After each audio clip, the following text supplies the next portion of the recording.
খুন যেখানে হয়েছিল সেখানে লোকজনের সংখ্যা অনেক বেশি ছিল, আর সেখানে যারা উপস্থিত ছিলেন বেশিরভাগই টুরিস্ট। এই সিজনে বহু টুরিস্ট সেই এলাকায় থাকে, আর ঠিক সেই কারণে খুনিকে ধরা কঠিন কাজ। অনেক অসুবিধা থাকা সত্ত্বেও পুলিশ ইনভেস্টিগেশন চালিয়ে যাচ্ছে। আমরা টুরিস্টদের অনুরোধ করব তারা যেন সেখানে এখন না যায়। আমাদের পার্টির প্রার্থী দেবরাজের মৃত্যুর জন্য কে দায়ী আমরা সবাই জানি। হেরে যাওয়ার ভয়ে ওরা ভাড়াটে গুন্ডা পাঠিয়ে দেবরাজকে মেরে ফেলেছে।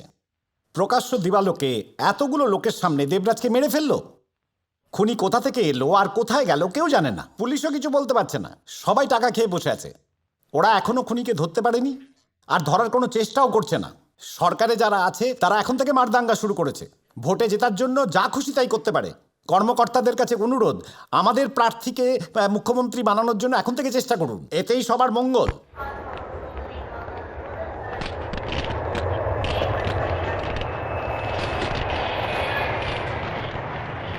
নমস্কার স্যার, দুজন প্রার্থী খুন হয়েছেন।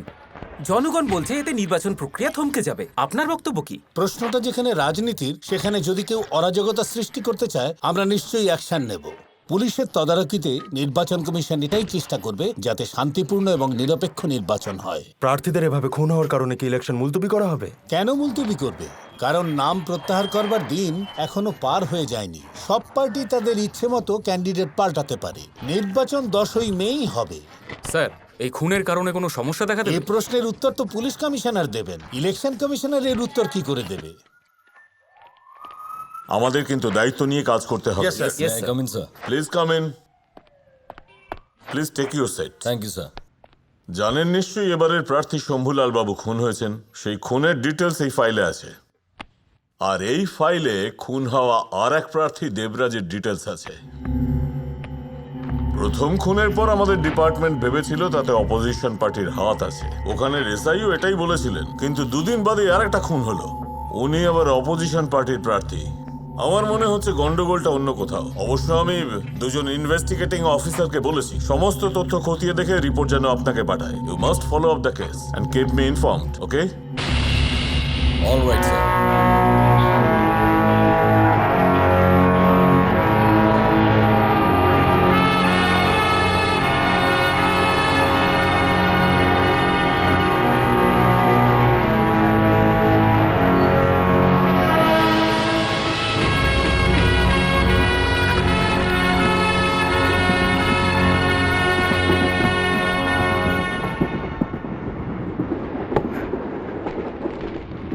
কি বলিস, এবারের ইলেকশনে শ্যামসিং জিতবে তো নাকি?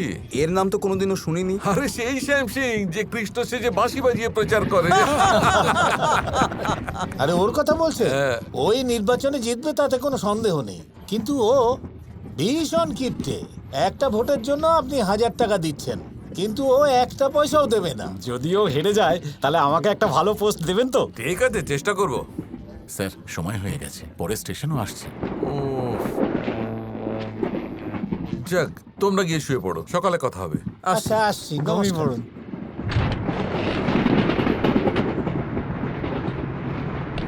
স্যার, তোমাকে যেতে বলেছেন, সকালে এসো। স্যার,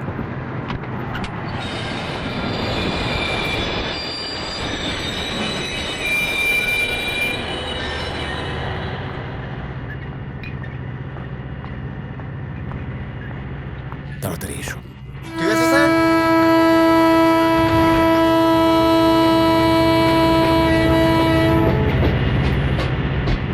ভেতরে যাও। Okay sir. ঠিক আছে, তুমি যাও।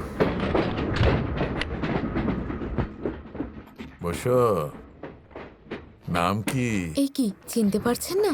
আমার নাম প্রিয়াঙ্কা। প্রিয়াঙ্কা? আগে দেখেছি? সেই যে 4 বছর আগে রাজধানী এক্সপ্রেসে দেখা হয়েছিল। ও, তুমি সেই।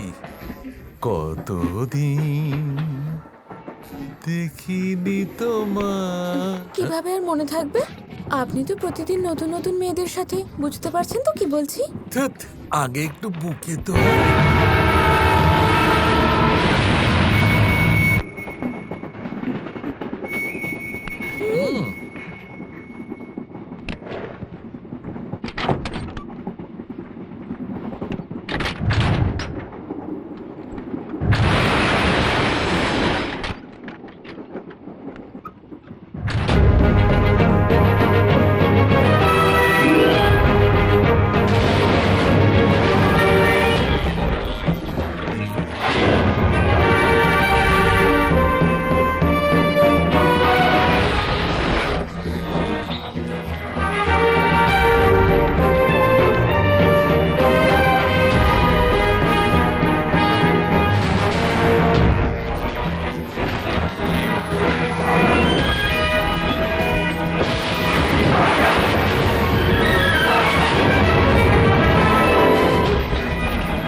দাও, আমাকে ছেড়ে দাও।